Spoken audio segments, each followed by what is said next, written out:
care about public health,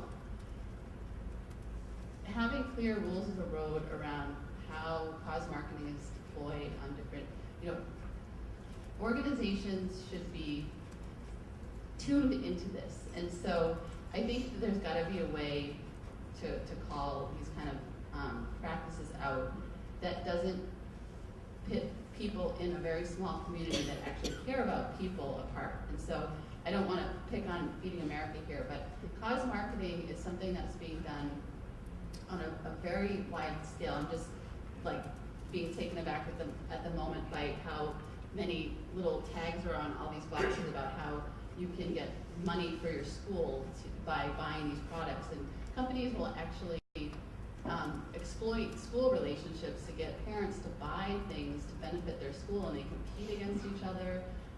And we've got to figure out a way to really highlight how this is an unfair deal, that it's not a fair bargain. The companies are getting much more than they're giving, and we can't let them off the hook on that issue when they're doing their cause marketing.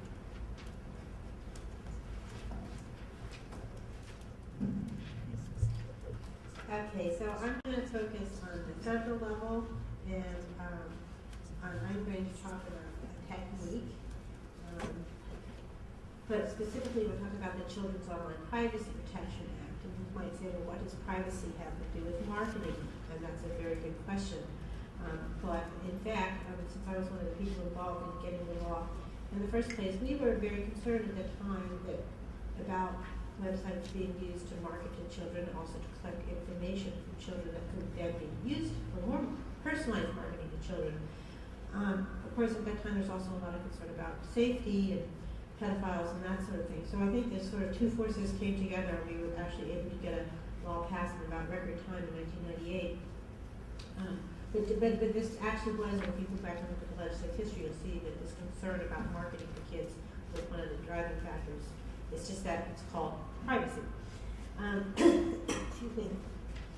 So what the law does, I'll try not to get too technical here, but it basically says that certain kinds of information cannot be collected from children or used to direct marketing to children or to disclose to third parties unless they're first and this applies to children defined as under age 13. Clear notice to their parents about what information is being collected and what it's going to be used for, and without obtaining in advance affirmative parental consent. And so I think that the Federal Trade Commission was charged with implementing this law, the rules, and also with enforcing the law. And I think it was pretty effective in the beginning to sort of prevent the worst kind of abuses on children's websites. It only applies to websites or online services that are directed at children. And there's some debate over what that covers, but it clearly covers like the major Nick.com or Disney.com. Or if the website operator or online service provider has actual knowledge that the consumer is under 13. And those cases usually come up in a situation where, like, they've asked, you register and they ask for a birth date, and then the child puts in their true birth date, and but they still collect the information. And there's been a lot of cases actually the FTC has brought in those kinds of situations. But over the last 13 years since the law took effect, we've seen so many changes in technologies and marketing techniques that the rules really needed to be revised. And so the Federal Trade Commission began that process in 2010. They took public comment, several rounds of public comment, and actually we represented a whole coalition of advocacy groups, including Campaign for Commercial-Free Childhood, in final comments on these proposals. And the FTC finally adopted the rules in December. They won't actually take effect until July. And what the FTC did was expanded the definition of what's personal information. So initially, personal information would be first and last name, email address, social security number, telephone number, street address. So now it will include geolocation information. And that's important because on a cell phone, which is also covered by COPPA, they can tell where you are located and target ads to you based on your location. So this should prevent that, again, without parental consent. It also makes photos and videos and audio files personal information, and that's important because they can reveal a lot of information about children, and also they can, with facial recognition technologies, they can be identified. Here's one that sounds sort of obscure, but is actually really important. What they call persistent identifiers.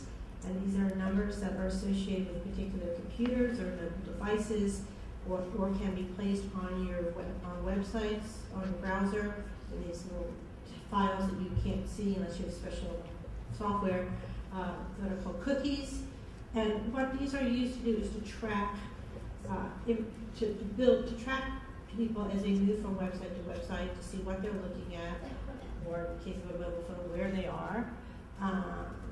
What features they use, what things they buy, what things they put in their shopping cart that they don't buy, what they read, what videos they watch, all kinds of information. And then they can use, with these unique numbers, they can combine that information to create profiles. They can also get information from other sources as well. And so they can develop very detailed profiles, and which allows advertisers to reach specific, not necessarily someone by name, but individuals who have a certain characteristics that they think will be interested in their product. Also allows them to be very manipulative in their advertising. But they like that because they don't have to pay for reaching people who wouldn't be interested in their advertising for their products. And by making this personal information, advertisers will no longer be able to do that with children without the parents' consent in advance. And knowledge of it, they have to, I guess I can't make parents read the privacy statements, but they are supposed to disclose what information is being collected and what will be done with it. So I think they're really positive developments, and they apply to any kind of advertising, or any kind of website for children. So there could be toys or other things as well as food, but of course food is a big part of the products that are advertised to children. I am concerned, though, that there are some exceptions that could swallow the rule, and that as companies develop new forms, one of the problems is there hasn't really been a very good way to get verifiable advanced parental consent, but they're working on ways to do that more effectively, so I'm concerned about that. I'm also concerned about how vigorously the Federal Trade Commission will enforce it. There's a new chairman at the FTC, so it kind of remains to be seen how active they will be in enforcing these laws. There also are a number of loopholes that can be exploited. And then also it only covers up to age 12, and so anyone, once a child turns 13, they're treated the same as an adult for purposes of these laws, and they have no protections, even though teens can be particularly vulnerable to this kind of targeted advertising and viral marketing for peers and that sort of thing. And so if we're going to provide any protections for older children, that would require legislation. There may be, I expect very soon, a bill that will be introduced that would at least provide some of that protection. So I'll stop there. Any questions? All right. Thank you for those great opening statements.